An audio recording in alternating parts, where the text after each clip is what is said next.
Welcome to council classes. UP triple S C PET exam से related सामान्य अध्ययन के महत्वपूर्ण क्वेश्चन जिनके आपके पेपर में आने की संभावना अधिक है, यहाँ पर आज को आपको डिस्कस किए जा रहे हैं। इन क्वेश्चन की संख्या है आपके वीडियो में 40 क्वेश्चन। ये सभी क्वेश्चन आपके एग्जाम पॉइंट ऑफ व्यू से वेरी इंपॉर्टेंट हैं। आप लोगों से एक रिक्वेस्ट है कि आप लोग वीडियो को पूरा लास्ट तक जरूर देखें। देन उसके बाद आपको अगर वीडियो में दिए गए क्वेश्चन इंपॉर्टेंट लग रहे हैं तो चैनल को शेयर एंड सब्सक्राइब जरूर करें और नोटिफिकेशन को प्रेस करें तुरंत नोटिफिकेशन को प्राप्त करने के लिए। अब शुरू करते हैं सेशन को। क्वेश्चन नंबर 1 है आपका, विश्व प्रेस स्वतंत्रता सूचकांक 2022 में भारत का स्थान क्या है? विश्व प्रेस स्वतंत्रता सूचकांक में भारत का स्थान आपका क्या है? तो भारत का स्थान है आपका 150। Option A is the right answer. और पिछले वर्ष भारत का स्थान कितना था? पिछले वर्ष था भारत का स्थान 142वां स्थान था। उससे 8 अंक घटकर 8 अंक ये घटकर कितना हो गया है प्रेजेंट टाइम में? 150। ये संख्या आपको याद रखनी है कि इस समय प्रेजेंट टाइम में भारत का स्थान 150 और कितने देशों में है ये स्थान? ये है आपका 180 देशों में। 180 देशों में ये प्रेजेंट टाइम में इसका स्थान है। इसके बारे में एक क्वेश्चन और बनता है। विश्व प्रेस स्वतंत्रता सूचकांक बहुत ही इंपॉर्टेंट सूचकांक है। इसी तरह मुश्किल से आपके 15 सूचकांक ऐसे होंगे जिनके बारे में आपके एग्जाम में बार बार पूछा जाता है। तो ये 15 जितने सूचकांक हैं ये आपको एकदम से रटे होने चाहिए। उसके बाद और आप जितना कल ले जाते हैं वो आपका एक्स्ट्रा है, लेकिन ये जो 15 हैं इतना तो आपको याद ही होना चाहिए एकदम से। किसी भी एग्जाम क्रैक करने की मेन स्ट्रेटजी यही होनी चाहिए कि जो बेसिक क्वेश्चन है, जहाँ से बार बार क्वेश्चन पुटअप होते हैं किसी भी एग्जाम में, वो आपको गलत नहीं करना है, वो सब एकदम से आपको रटे होने चाहिए। तभी आप, जैसे होता ना, जैसे यूपी ट्रिपल एस सी पेट में है आपका 100 क्वेश्चन आना है, 50 क्वेश्चन उसमें से हो गए आपके सामान्य अध्ययन के, सामान्य अध्ययन में 40 क्वेश्चन हो गए आपके स्टैटिक के और 10 क्वेश्चन हो गए आपके करंट के। तो स्टैटिक क्वेश्चन वो है जो आपके बार बार एग्जाम में पूछे जाते रहते हैं, किसी भी आयोग के द्वारा किसी भी कंपटीशन में कंटिन्यू वो पूछे जाते रहते हैं। तो उन जो बेसिक टॉपिक है उनको हमको एकदम से रटा रहना चाहिए, एकदम से तैयार होना चाहिए, उन्हें मिस्टेक बिल्कुल नहीं करना, एक भी नंबर वहाँ से गलत नहीं होना चाहिए। और आप हमारे साथ प्रैक्टिस करते रहेंगे तो एग्जाम तक आपका एकदम से सॉलिड हो जाएगा एक एक नंबर। और आप देखेंगे जब पेट का एग्जाम आप देकर आएंगे तो आपको रियलाइज होगा कि हाँ हमने क्या गेन किया इस प्रैक्टिस के माध्यम से। अब इस क्वेश्चन में डिस्कस कर लेते हैं। विश्व प्रेस स्वतंत्रता सूचकांक जारी किसके द्वारा होता है? ये जारी होता है आपका रिपोर्टर्स विदाउट बॉर्डर्स के द्वारा। रिपोर्टर्स विदाउट बॉर्डर्स के द्वारा ये जारी होता है, विदाउट बॉर्डर। क्योंकि कभी कभी ये भी पूछा जाता है कि ये सूचकांक किसके द्वारा जारी होता है, तो ये भी हमको ध्यान में रखना है। रिपोर्टर्स विदाउट बॉर्डर्स के द्वारा ये जारी होता है। और ये सूचकांक 2022 का किस नंबर का सूचकांक, किस नंबर का ये स्वतंत्रता सूचकांक जारी किया गया? ये है आपका 20वां संस्करण। क्या है? 20वां संस्करण। इस क्रम को भी आप याद रखिए। और आपके इसमें भारत का स्थान तो हो गया। तो विश्व प्रेस स्वतंत्रता सूचकांक में फर्स्ट कौन है? फर्स्ट को हम देख लेते हैं। तो फर्स्ट है आपका नॉर्वे। फर्स्ट है आपका नॉर्वे, ये आपको याद होना चाहिए। इसके बाद है डेनमार्क। कभी कभी फर्स्ट न पूछ के सेकंड भी पूछ लिया जाता है तो हम लोग सेकंड तक याद रखते हैं। नॉर्वे एंड डेनमार्क हो गया आपका फर्स्ट एंड सेकंड। इसके बाद लास्ट कौन सा है इसको भी आप याद रखिए। 180वें पोजीशन पे कौन सा देश है? ये है आपका उत्तर कोरिया। उत्तर कोरिया है लास्ट 180वें पोजीशन पे। ये सभी क्रम याद होने चाहिए। फर्स्ट पे कौन है, सेकंड पे कौन है, लास्ट पे कौन है और अपना भारत किस स्थान पे है? तो अपना भारत है 150वें स्थान पे। पिछले वर्ष था वो 142वें स्थान पर। तो ये सभी हो गया इसका सूचकांक के बारे में। और इसके बारे में एक क्वेश्चन और पूछा जाता है, इसकी थीम क्या है? तो थीम के बारे में भी हम लोग जान लेते हैं। तो थीम है इसकी journalism in digital seas. Journalism in digital seas, इस थीम को भी याद रखिए कि कभी कभी आपके एग्जाम में थीम भी पूछा जाता है। इन डिजिटल सीज, ये है आपकी 2022 की थीम इसकी। इतना इस सूचकांक के लिए सफिशियंट है। यहीं से क्वेश्चन आएगा, जितने भी क्वेश्चन आपके पेट के एग्जाम से रिलेटेड बन सकते हैं, इससे एक्स्ट्रा इसमें नहीं पूछा जाएगा। अब देखते हैं क्वेश्चन नंबर 2 क्वेश्चन। और एक क्वेश्चन और बन सकता है इसी से रिलेटेड, संविधान की स्टैटिक जीके को क्वेश्चन को देख लेते हैं। स्वतंत्रता के बारे में जो प्रेस स्वतंत्रता है किस अनुच्छेद में ये वर्णित है? ये अनुच्छेद में वर्णित है आपका अनुच्छेद 19 का। ये भी वेरी इंपॉर्टेंट क्वेश्चन है, बहुत बार पूछा गया है कि प्रेस स्वतंत्रता के बारे में किस अनुच्छेद में उल्लेख। तो ये है आपका अनुच्छेद 19 का आर्टिकल 19A। अब देखते हैं नेक्स्ट क्वेश्चन, क्वेश्चन नंबर 2। कौन सा पारिस्थितिक तंत्र के अजैविक घटक का उदाहरण नहीं है? तो अजैविक घटक का उदाहरण नहीं होगा जिसमें जीव नहीं है। तो अजैविक वो हो गया जिसमें जीव नहीं है, तो इसमें हो गया अजैविक में कौन सा हो गया, मृदा हो गया आपका, पवन हो गया, वर्षा हो गया। तो इसमें नहीं पूछा है, नहीं आपके लिए बहुत इंपॉर्टेंट है। किसी भी क्वेश्चन को आप पूरा एकदम ध्यान से कॉन्सेंट्रेट माइंड से पढ़िए, कहीं नहीं सब तो नहीं लगा है, क्योंकि एक एक नंबर आपके यहीं से घट जाते हैं, 2 से 3 क्वेश्चन यहीं घट गए, आपने कुछ मिस्टेक कर दिया, क्वेश्चन नहीं पूरा पढ़े, ऑप्शन पूरा नहीं देखे। इन सबको हमको केयरफुल होकर पूरे पेपर में देखना है। और ये आपकी एक्यूरेसी कैसे सुधरेगी, जब आप जितना प्रैक्टिस करेंगे। इसका सही आंसर हो जाएगा आपका ऑप्शन डी, पशु। पशु क्या है, अजैविक ना होकर ये क्या है, ये है आपका जैविक। अब देखते हैं नेक्स्ट क्वेश्चन, क्वेश्चन नंबर 3। लाई हरोबा महोत्सव किस जनजाति के द्वारा मनाया जाता है? तो पहले तो ये जानिए कि लाई हरोबा महोत्सव किस राज्य में मनाया जाता है। तो लाई हरोबा मनाया जाता है आपका मणिपुर में, और मणिपुर में एक जनजाति पाई जाती है मेईतेई, तो इसी के द्वारा लाई हरोबा महोत्सव मनाया जाता है। अब इसमें देखिए आपका 2 क्वेश्चन कन्फर्म हो गया कि लाई हरोबा महोत्सव किस जनजाति के द्वारा मनाया जाता है, तो वो हो गया आपका मेईतेई, और किस राज्य में मनाया जाता है तो मणिपुर। तो इससे ये भी कंफर्म हो गया कि मेईतेई जनजाति जो है मणिपुर में ही पाई जाती है, क्योंकि कभी कभी क्वेश्चन ये भी बनता है आपके एग्जाम में कि ये जनजाति किस राज्य से बिलोंग करती है। तो मेईतेई जनजाति है आपकी मणिपुर से, और लाई हरोबा महोत्सव को ये मनाती है। अब देखते हैं अगला क्वेश्चन, क्वेश्चन नंबर 4। कौन भारत में सार्वजनिक क्षेत्र का बैंक नहीं है? तो सार्वजनिक क्षेत्र के बैंक आपका फेडरल बैंक नहीं है, पंजाब नेशनल बैंक है, बैंक ऑफ इंडिया है, केनरा बैंक है, ये तीनों आपके सार्वजनिक क्षेत्र के बैंक हैं, फेडरल बैंक आपका नहीं है। अब देखते हैं अगला क्वेश्चन, क्वेश्चन नंबर 5। पृथ्वी पर सबसे निचला बिंदु किसे कहा जाता है या कहाँ पे है? तो ये है आपका प्रशांत महासागर में, प्रशांत महासागर में है आपका ये चैलेंजर द्वीप, यही सबसे निचला बिंदु माना जाता है। इसकी वसति कहाँ है? प्रशांत महासागर में, इसको भी आप ध्यान रखिए। अब चलते हैं अगले क्वेश्चन की ओर। अगला क्वेश्चन है आपका, किस प्रथम गुप्त शासक ने महाराजा धीराज की उपाधि धारण की थी? तो ये इसका सही आंसर है चंद्रगुप्त प्रथम, option C is the right answer. Very important question है, बहुत बार पूछा गया है कि महाराजा धीराज की उपाधि सर्वप्रथम किस गुप्त शासक ने प्राप्त की थी? ये थे आपके चंद्रगुप्त प्रथम। अब देखते हैं अगला क्वेश्चन, क्वेश्चन नंबर 7 है आपका, ओलंपिक खेलों में व्यक्तिगत स्वर्ण पदक जीतने वाला पहला भारतीय कौन है? जहां पर पहला शब्द आ जाए, पहला भारतीय, पहली महिला, पहला विश्व में कौन है, उच्चतम कौन है विश्व में, भारत में, रैंकिंग के बारे में भारत में, उसके बाद विश्व में, उसके बाद किसी पोजीशन के बारे में पूछा जाए, तो आप यूपी का एग्जाम दे रहे हैं तो यूपी के भी रिस्पेक्ट में उसको ध्यान दीजिए, ये वेरी इंपॉर्टेंट है। अब देखते हैं इसका आंसर क्या होगा। पहला भारतीय हैं आपके अभिनव बिंद्रा जी, ऑप्शन डी।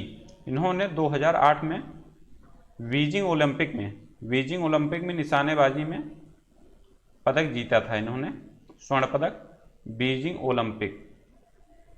और ये किस खेल से संबंधित हैं? तो ये हैं आपके निशानेबाजी से। इसके बारे में भी आपके क्वेश्चन पूछा जा सकता है कि कौन सा व्यक्ति किस खेल से संबंध रखता है, किस आर्ट से संबंध रखता है, तो इसके बारे में भी आप बेसिक जानते रहिए। अब देखते हैं नेक्स्ट क्वेश्चन, क्वेश्चन नंबर 8। राज्य में विधान परिषद को बनाने या समाप्त करने की शक्ति किसके पास होती है? ये शक्ति होती है आपकी अपना संसद के पास, option A is the right answer. अगला क्वेश्चन है आपके सामने, क्वेश्चन नंबर 9 है आपका, स्वर्ण जयंती ग्राम स्वरोजगार योजना कब शुरू की गई? इसकी शुरुआत हुई आपकी 1999 में, option A is the right answer. अगला क्वेश्चन देखते हैं, कैंसर इलाज के लिए किस रेडियो आइसोटोप का उपयोग किया जाता है? तो ये है आपका कोबाल्ट 60। रेडियो आइसोटोप से क्वेश्चन कई बनते हैं, इसमें 5 या 6 आइसोटोप हैं, इन्हीं के बारे में बार बार आपके एग्जाम में क्वेश्चन पूछा जाता है। तो प्रैक्टिस के माध्यम से आपको एग्जाम तक हर एक इंपॉर्टेंट क्वेश्चन जो बार बार पूछे जाते हैं या क्वेश्चन आपके पेट एग्जाम में बन सकते हैं, जितना भी इंपॉर्टेंट होगा सब आपके लिए करा दिया जाएगा। और आप जब पेट का एग्जाम दे के आएंगे तब आपको रियलाइज होगा कि हाँ हमने क्या प्रैक्टिस सेट किया है। अब देखते हैं next question, question number 11। Bharat में सर्वोच्च न्यायालय की स्थापना किस अधिनियम के तहत की गई? ये अधिनियम था आपका 1773 का विनिमय अधिनियम, और इसके तहत कहाँ पे सर्वोच्च न्यायालय की स्थापना हुई? तो ये स्थापना हुई 1774 में कलकत्ता में, 1774 में कलकत्ता में स्थापना हुई सर्वोच्च न्यायालय की। एक क्वेश्चन और पूछा जाता है, ये जो सर्वोच्च न्यायालय की स्थापना हुई कलकत्ता में, इसके मुख्य न्यायाधीश कौन थे? मुख्य न्यायाधीश कई बार क्वेश्चन ये पूछा गया है विभिन्न एग्जाम में। तो इसके मुख्य न्यायाधीश थे आपके एलिजा एम्पे जी, एलिजा एम्पे जी इसके मुख्य न्यायाधीश थे, उसके बारे में लिख लीजिए। आपको अगर याद नहीं है तो प्रैक्टिस में एक कॉपी बना लीजिए, उसको आप लिखते रहिए, क्योंकि यहाँ पे जितने क्वेश्चन कराए जाएंगे सभी एकदम से इंपॉर्टेंट है, एकदम वेरी वेरी इंपॉर्टेंट। कोई भी ऐसा क्वेश्चन नहीं है कि हाँ वीडियो को लंबी करने के लिए वीडियो में आपके डाल दिया गया है कुछ भी क्वेश्चन, ऐसा कुछ नहीं है। यहाँ पे जितने क्वेश्चन कराए जाएंगे सब एकदम से मस्ट और वेरी वेरी इंपॉर्टेंट रहेंगे, सब आपको एकदम से ज़रूरत है उनकी, उन क्वेश्चन की ज़रूरत है आपको एग्जाम को क्रैक करने के लिए, वही क्वेश्चन यहाँ पे दिया जा रहा है आपके। तो सभी क्वेश्चन आपको तैयार होना चाहिए। अब इसमें देखते हैं मुख्य न्यायाधीश हैं आपके एलिजा एम्पे जी, और इसके बाद अन्य 3 न्यायाधीश अन्य थे इसमें 3, इनकी संख्या भी याद रखिए कि एक मुख्य न्यायाधीश थे, 3 अन्य न्यायाधीश थे। तो वे कौन कौन थे, तो उनके बारे में भी आपको याद होना चाहिए, क्योंकि ये क्वेश्चन बहुत बार बना है। ये न्यायाधीश थे आपके चिम्बर्ज, फिर थे दूसरे ली मैस्टर, देन कौन थे ली मैस्टर, और थे एक हाइड। इन तीनों का भी नाम आपको याद होना चाहिए। वेरी इंपॉर्टेंट क्वेश्चन है, बहुत बार पूछा गया। जो क्वेश्चन बहुत बार पूछे गए, जैसे मतलब 50 बार ये क्वेश्चन पूछे गए, वो एकदम से आपको याद होना चाहिए, और थोड़ा सा डीप में भी जाके याद करिए। जैसे एलिजा एम्पे के बारे में कई बार पूछा गया कि इसके मुख्य न्यायाधीश थे, तो 3 जो अन्य न्यायाधीश थे इसके बारे में क्वेश्चन पूछा जा सकता है कि हाँ 4 ऑप्शन थे कि इनमें से कौन नहीं थे, तो ये भी आपको याद होना चाहिए। बुक पढ़ने से आपको फायदा ये होता है कि आपको पता चलता है कि हाँ किस सब्जेक्ट में किस टॉपिक में क्या क्या मैटर है, लेकिन प्रैक्टिस सेट करने से आपको ये फायदा होगा कि उस टॉपिक से क्वेश्चन कैसे कैसे बनेंगे और कैसे कैसे क्वेश्चन पिछले एग्जाम में पूछे गए, ये फायदा होता है आपका प्रैक्टिस का, और एक्यूरेसी आपकी बढ़ती है। प्रेजेंट टाइम में आप देखेंगे कि सभी एग्जाम में नेगेटिव मार्क लगा है, इसलिए एक्यूरेसी बहुत मस्ट है। आपको एग्जाम को अच्छा नंबर गेन करने के लिए, एग्जाम में अच्छा नंबर गेन करने के लिए एक्यूरेसी बहुत ही मस्ट है। अब देखते हैं क्वेश्चन नंबर 12, फियरलेस गवर्नेंस पुस्तक के लेखक कौन है। फियरलेस गवर्नेंस पुस्तक के लेखक हैं आपके कौन, ये प्रेजेंट टाइम में बहुत ही चर्चित पुस्तक है, इसकी रचना की है किरण बेदी जी ने, इसके लेखक हैं किरण बेदी जी, फर्स्ट IPS महिला भी हैं ये। अब देखते हैं अगला क्वेश्चन, ये बुक बहुत इंपॉर्टेंट है, प्रेजेंट टाइम में बहुत चर्चित है। अगला क्वेश्चन है लाहो लोक नृत्य किस राज्य का है, तो ये लोक नृत्य है आपका मेघालय का, option is the right answer.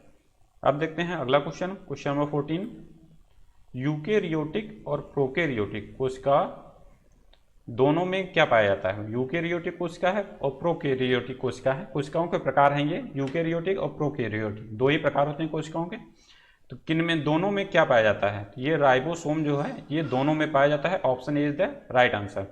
Ribosome की उपस्थिति दोनों जगह है, और राइबोसोम के बारे में क्वेश्चन और बनता है कि इसका निर्माण किससे किससे हुआ है, तो इसका निर्माण हुआ है आपका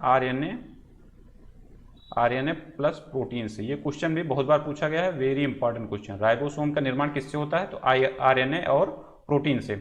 और RNA का फुल फॉर्म क्या है आपका, इसको भी आप जानते रहिए, राइबोन्यूक्लिक एसिड है इसका फुल फॉर्म, राइबोन्यूक्लिक एसिड, इसको भी आप जानते रहिए। और RNA प्लस प्रोटीन से राइबोसोम का निर्माण होता है, और यूकेरियोटिक और प्रोकैरियोटिक दोनों कोशिकाओं में राइबोसोम पाया जाता है। बहुत बार ये क्वेश्चन पूछा गया है। अब देखते हैं अगला क्वेश्चन, मानव शरीर की सबसे बड़ी ग्रंथि कौन सी है, तो मानव शरीर की सबसे बड़ी ग्रंथि है आपकी यकृत, यकृत को इंग्लिश में बोलते हैं लीवर, सबसे बड़ी ग्रंथि यही है यकृत। अगला क्वेश्चन, भारत के संविधान के अनुसार एक राज्य में विधानसभा के सदस्यों की अधिकतम संख्या कितनी हो सकती है, तो ये सदस्यों की संख्या है मैक्सिमम आपकी 500, option A is the right answer. और मिनिमम कितनी हो सकती है, मिनिमम है आपकी 60। इस दोनों का उल्लेख कहाँ पे है, किस अनुच्छेद में है, ये है आपका अनुच्छेद 170। अनुच्छेद 170 में इसका वर्णन है कि मैक्सिमम संख्या कितनी हो सकती है और मिनिमम संख्या कितनी हो सकती है।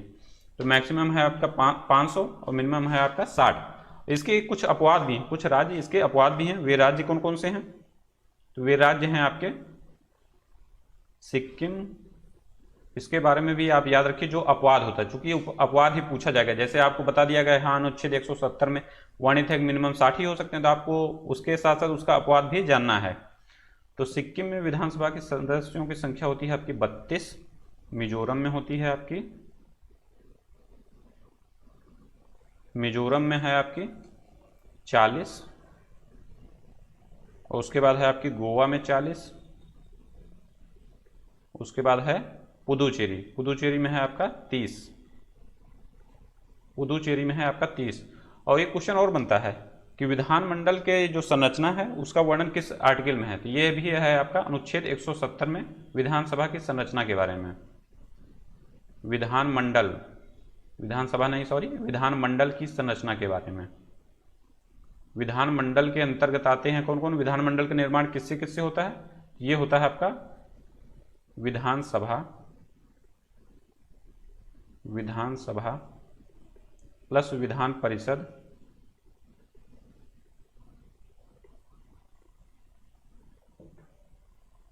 प्लस हो जाएगा आपका राज्यपाल।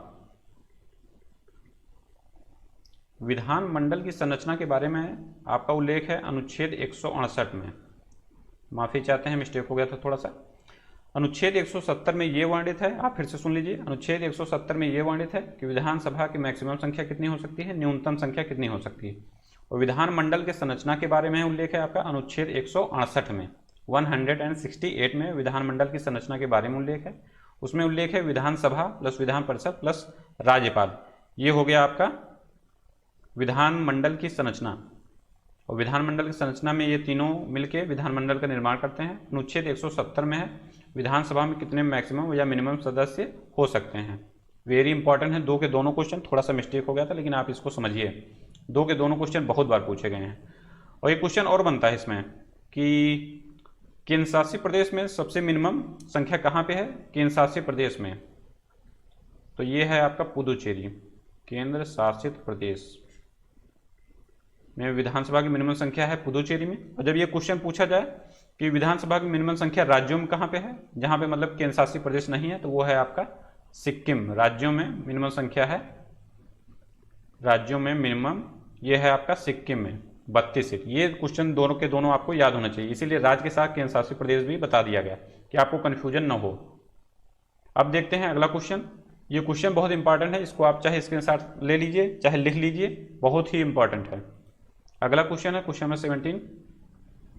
किस राज्य में द्विसदनीय विधायिका नहीं है? किस राज्य में द्विसदनीय विधायिका नहीं है? तो इसका सही आंसर होगा आपका Tamil Nadu, option C. Option C Tamil Nadu में क्या है, विधान जो परिषद है वो यहाँ पे नहीं है। तो विधान परिषद है कहाँ कहाँ पे, किन किन राज्यों में द्विसदनीय विधायिका है? तो ये राज्यों की संख्या है इस समय 6 राज्य। ये 6 के 6 राज्य आपको याद होने चाहिए, तो इनका क्रम देखिए, इसी हिसाब से आप याद कर लीजिए।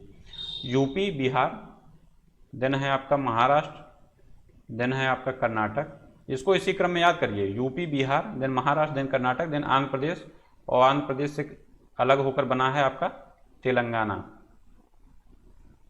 इसी क्रम में याद करिए, यूपी से बगल में बिहार, फिर महाराष्ट्र के बगल में कर्नाटक, और आंध्र प्रदेश से अलग होकर बना है तेलंगाना। इन्हीं 6 राज्यों में द्विसदनीय विधायिका है या विधान परिषद है। अब देखते हैं अगला क्वेश्चन। क्वेश्चन नंबर 18 है आपका, किसी राज्य की विधानसभा को भंग करने का अधिकार किसको है? ये अधिकार है आपका राज्यपाल को। Option D is the right answer.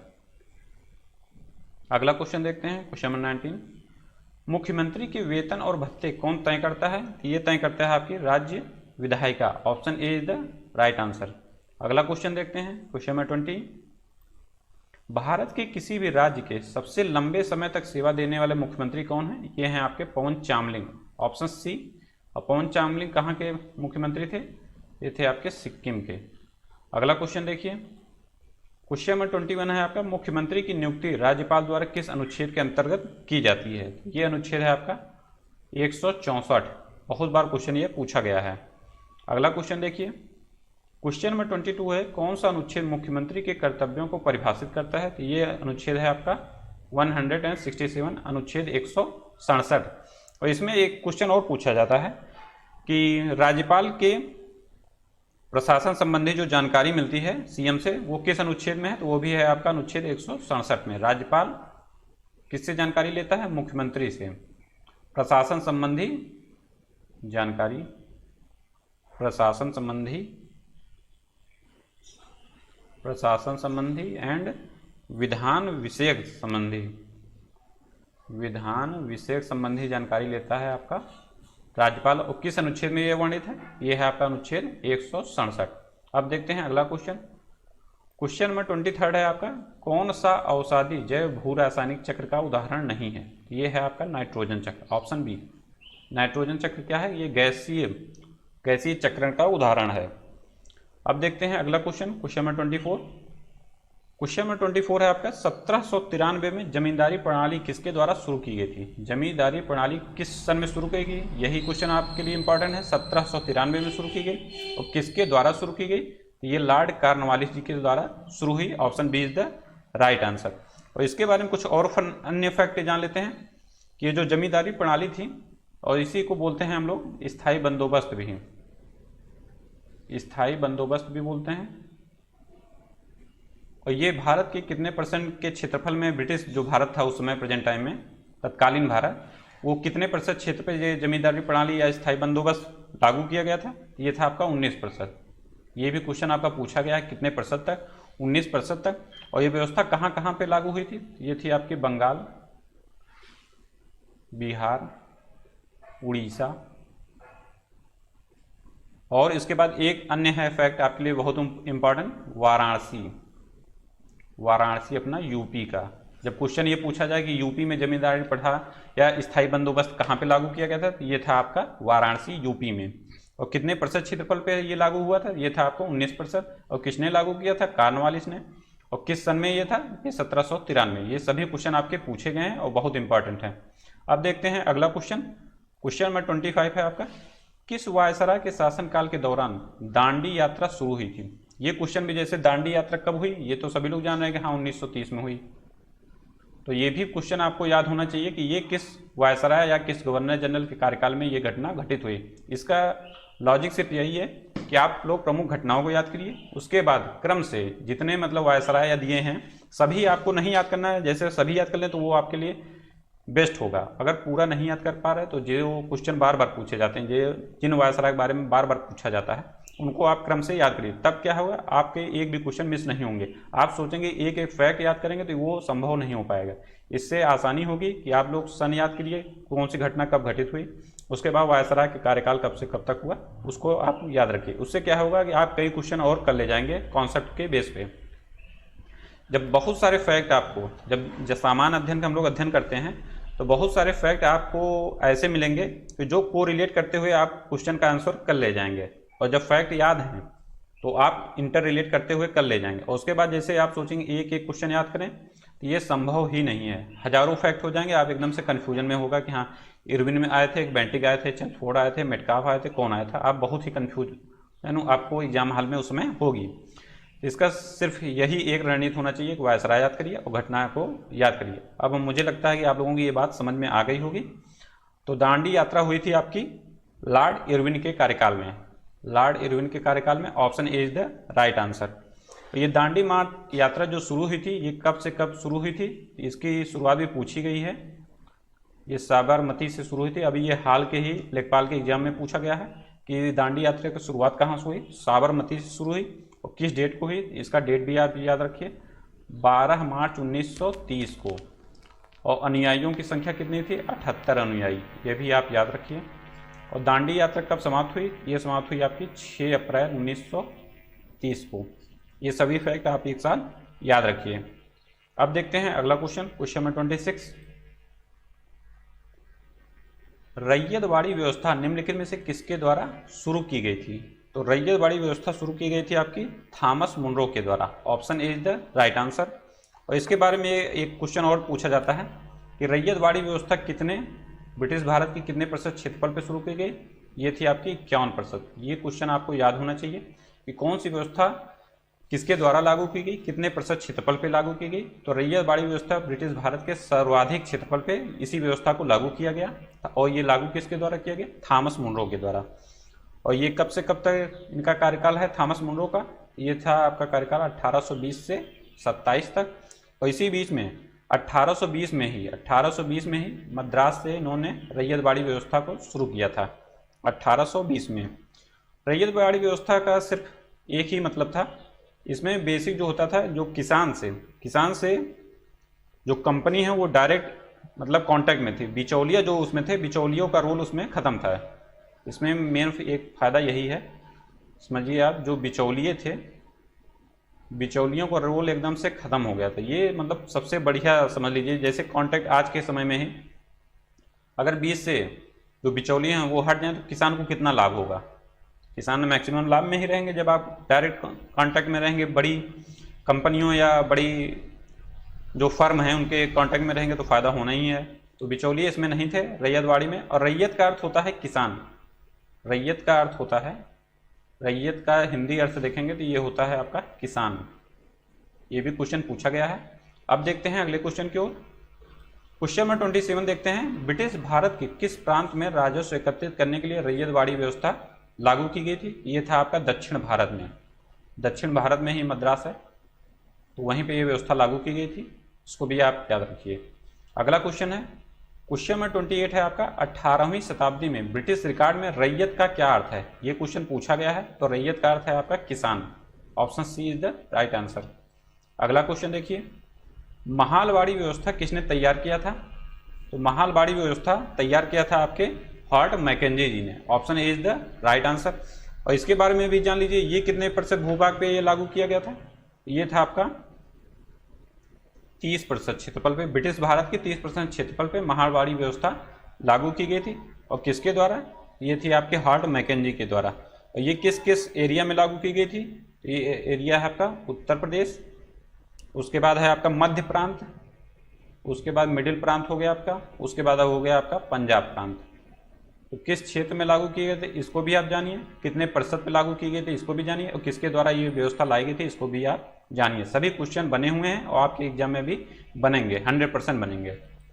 अब देखते हैं नेक्स्ट क्वेश्चन। निम्नलिखित में से किसने 1876 में कलकत्ता में इंडियन एसोसिएशन की स्थापना करके भारतीय राष्ट्रीय आंदोलन की नींव डाली?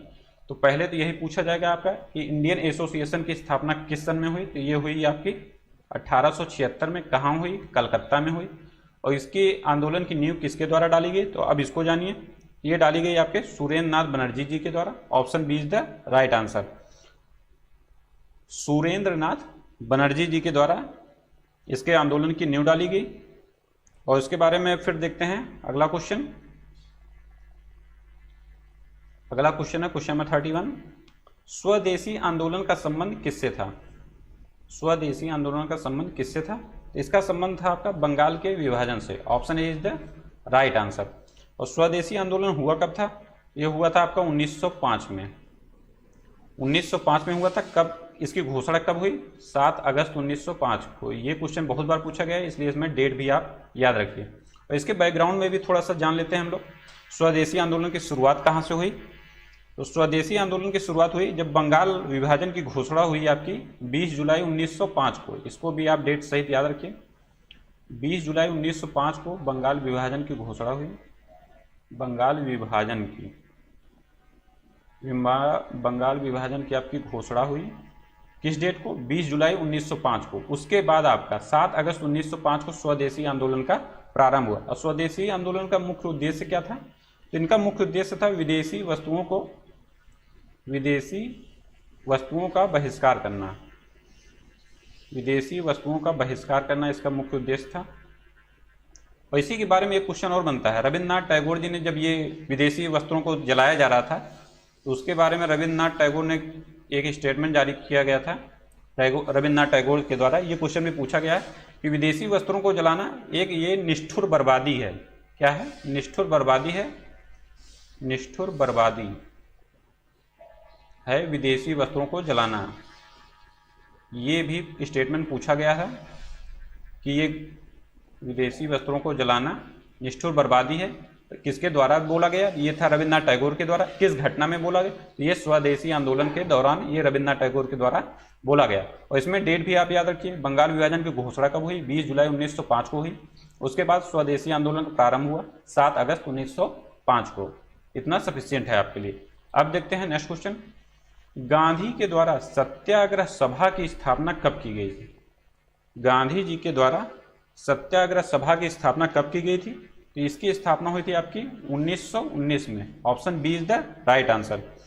और सत्याग्रह सभा की स्थापना 1919 में की तो गई, लेकिन ये किसके लिए मतलब ये लाया गया? तो ये लाया गया आपका रॉलेट एक्ट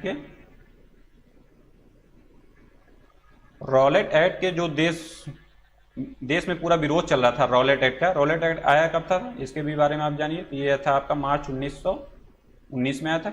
इसके विरोध में जो पूरे देश में आंदोलन चल रहा था, तो इसीलिए गांधी जी ने सत्याग्रह का सुझाव दिया। गांधी जी के द्वारा इसी के विरोध में सत्याग्रह का सुझाव दिया गया, सत्याग्रह का सुझाव दिया गया। और इसी के सत्याग्रह को मतलब कि आप समझ सकते हैं इम्प्लीमेंट करने के लिए कि कितना अधिक से अधिक ये सत्याग्रह इम्प्लीमेंट हो सके, सत्याग्रह सभा की स्थापना की गई 1919 में। वेरी इंपॉर्टेंट क्वेश्चन है, पूछा गया है ये। अब देखते हैं अगला क्वेश्चन, क्वेश्चन नंबर 33। सन 1905 में बंगाल विभाजन को लागू करने का निर्णय किसके द्वारा लिया गया? ये निर्णय लिया गया आपका लॉर्ड कर्जन के द्वारा। Option D is the right answer. और बंगाल विभाजन हुआ क्यों, इसके बारे में भी आप जानिए।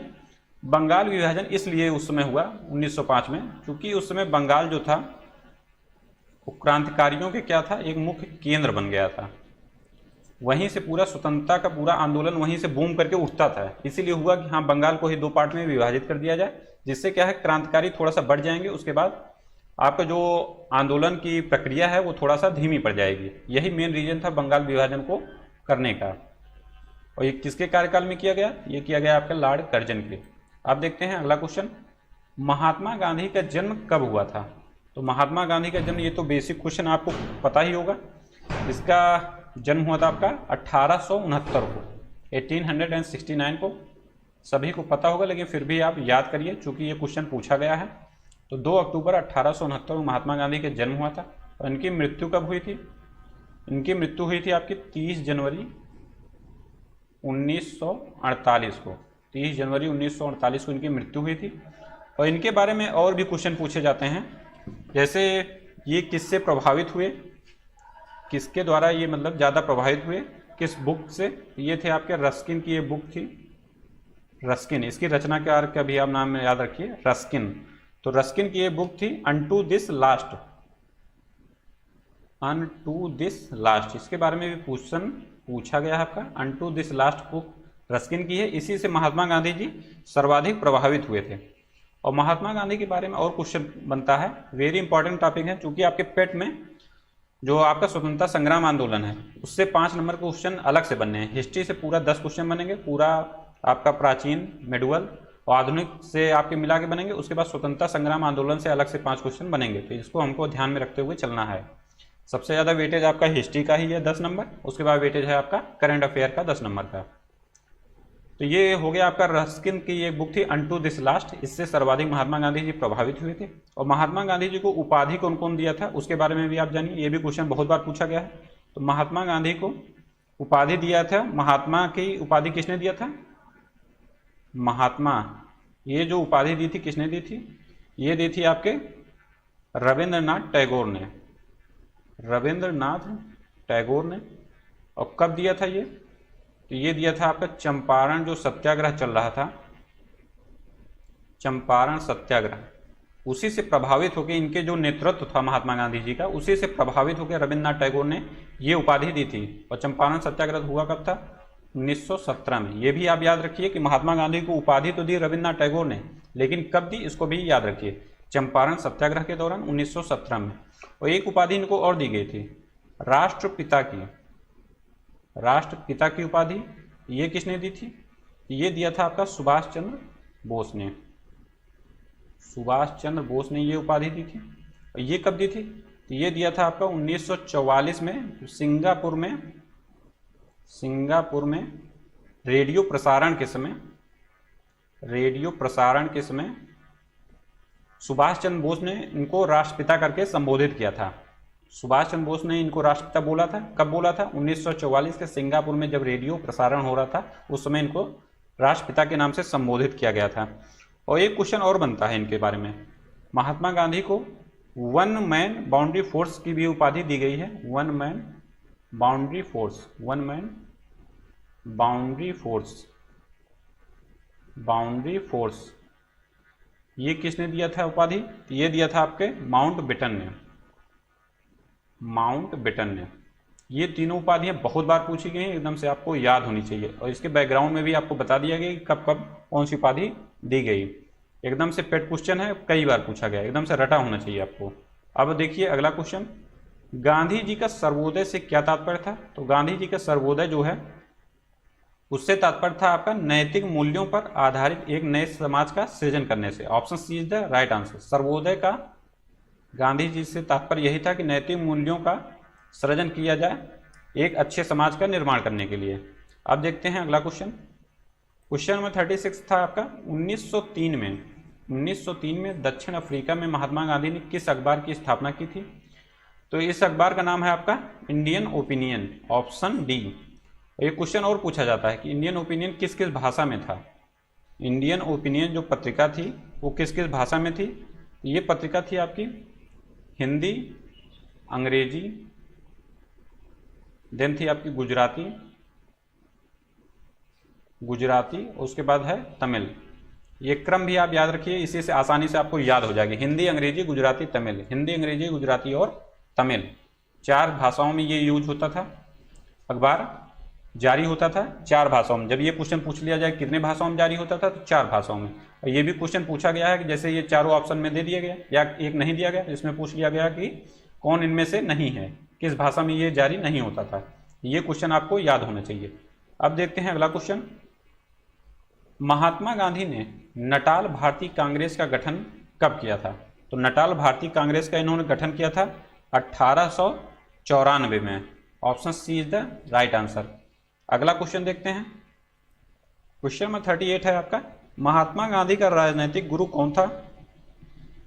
तो महात्मा गांधी के राजनैतिक गुरु थे आपके Gopal Krishna Gokhale ji. Option D is the right answer. अगला क्वेश्चन है, अगला क्वेश्चन आपका, किस वर्ष महात्मा गांधी भारत वापस लौटे थे? ये था आपका वर्ष 1915 और 9 जनवरी। इसलिए इसी दिन क्या मनाया जाता है? प्रवासी दिवस। प्रवासी दिवस, इसको भी आप याद रखिए। अब देखते हैं अगला क्वेश्चन। महात्मा गांधी का प्रथम सत्याग्रह कहाँ हुआ था? तो प्रथम सत्याग्रह भारत में हुआ था आपका चंपारण में 1917 में। भारत में प्रथम सत्याग्रह कहाँ हुआ था? चंपारण में 1917 में। और जब ये पूछा जाए कि सत्याग्रह मतलब कि सर्वप्रथम इन्होंने कहाँ मतलब लागू किया था, ये था आपका दक्षिण अफ्रीका में। दक्षिण अफ्रीका में सर्वप्रथम जब ऑप्शन ये रहे, जब ये पूछा जाए मतलब कि भारत में प्रथम सत्याग्रह, तब तो है आपका आंसर चंपारण 1917 में। और जब पूरा पूछा जाए कि हाँ मतलब प्रथम सत्याग्रह इन्होंने कहाँ पे किया था, तो ये था दक्षिण अफ्रीका में। दक्षिण अफ्रीका में जो औपनिवेशिक सरकार थी आपकी, उसी के द्वारा जो एशियाई लोगों के द्वारा जो भेदभाव करती थी, उसके लिए यहाँ पे इन्होंने पहली बार सत्याग्रह का प्रयोग किया था, फर्स्ट टाइम दक्षिण अफ्रीका में। वो किसके विरुद्ध किया था? तो जो औपनिवेशिक सरकार थी उसमें, वो एशियाई लोगों के साथ भेदभाव करती थी, इसलिए वहाँ पे सत्याग्रह का यूज किया गया था महात्मा गांधी जी के द्वारा। और भारत में कब प्रथम सत्याग्रह यूज किया गया था? वो था आपका चंपारण में 1917 में। और इसी चंपारण में इनके नेतृत्व से प्रभावित होकर रविन्द्रनाथ टैगोर ने इनको उपाधि दी थी, किसकी? महात्मा की। इसी तरह के क्वेश्चन को प्राप्त करने के लिए आप हमारे चैनल को शेयर एंड सब्सक्राइब जरूर करें। और आपके लिए UPSSC की पेट जो है उसकी प्लेलिस्ट पूरी बना दी गई और सभी क्वेश्चन इंपॉर्टेंट हैं जितने यहाँ पे प्रैक्टिस में आपको दिए जाते हैं। तो इसी तरह आप हमारे साथ बने रहिए। मिलते हैं नेक्स्ट वीडियो में। Thank you so much.